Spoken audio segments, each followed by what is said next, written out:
first started using the pump action shotgun in Advanced Warfare, I said, "Holy shit! This thing is terrible. It's so inconsistent." So, what's going on, guys? Beast Almighty here. Got you some Advanced Warfare gameplay again. Shotgun gameplay. Again, I don't remember the name of this weapon, seeing as I'm still new and fresh to the game. And the only time I played it was actually on the midnight release for the Day Zero edition. Still haven't gotten to play it for the past day or two because just been busy with work. You guys know how it is with third shift. It's just a weird ass schedule. You sleep during the day and you go to work during the night, and none of your friends are on, so it's just not a good time. So I have to try and find that balance. But I want to give you guys my honest opinion, at least first impressions of the shotguns in this game. I used the second shotgun that you unlock, the automatic, and you know, I'd have to say it's okay. It's not the best, but this shotgun is probably one of the shittiest shotguns I've ever used. If I can compare it to any weapon that's a shotgun in Call of Duty, I'd have to compare it to the Black Ops 2 R870, but, and just keep this in mind, the R870, if they took the biggest shit and threw it at the wall and said, you know what, let's call that a patch and let's nerf the shotgun.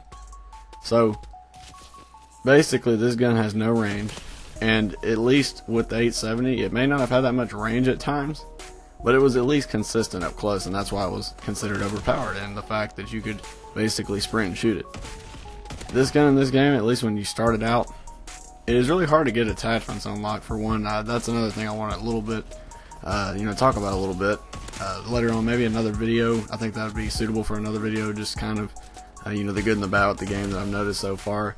And one of the challenges is actually getting a bunch of headshots to get camos and stuff, which I can care less about camos. They're cool, but there's 1 for 500 headshots with this shotgun. Just let that sit in your head for a second. 500 headshots. But they're like, yeah, but you gotta do it with the shotgun. So, yeah, that makes sense. But anyway, enough about that. I'm not gonna rant about that. I just would really wish that these developers would stop making dumb challenges for people to go and have an incentive to boost and to get their gameplay. Just make it like MW3 where you progress your weapon to get its camos. Simple, no one boosted for camos in MW3. You solve that. But then they boosted in face-off, so you kept the tac inserts in. You gotta leave them out. But anyway, I wanted to say that this shotgun can be fun to use when used properly.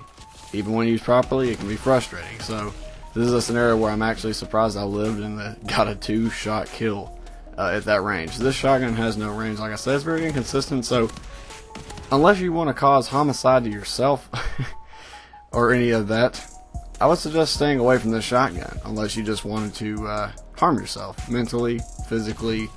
It's just not good times. It can be fun, but this shotgun is full of frustration.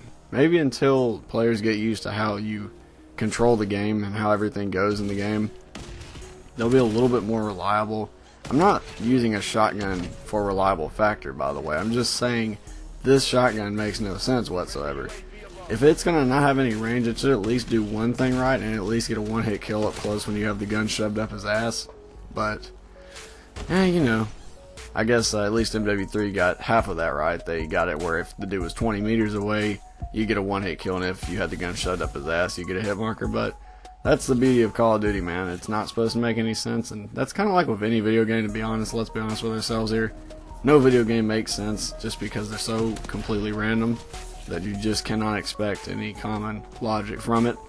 So I just want to warn you guys, if you're going to plan on using shotguns and you think it's going to be pretty fun just because of how crazy fast-paced action this game is, take it from a guy that pretty much only uses shotguns, and take my advice with a grain of salt. This gun can be fun to use. You can see in the gameplay clips I'm showing some pretty effective combat. See, that actually was one of the examples about how stupidly inconsistent this shotgun is. That guy should have at least got hit marker. He should have actually been dead, but somehow I didn't even get either one of those, and that probably has a lot to do with just the dodgy connections. And another thing I want to talk about real quick, everyone's complaining about the connections.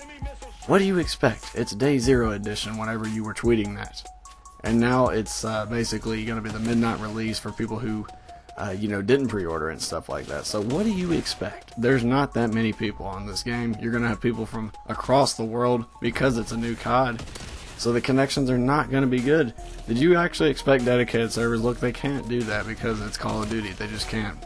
Air quotes here, can't. But that's pretty much it for this video, guys. I just wanted to give my thoughts on the shotgun, at least the pump action anyways, give you guys what I think about it. Trust me, it's a fun gun to use, but it is very frustrating.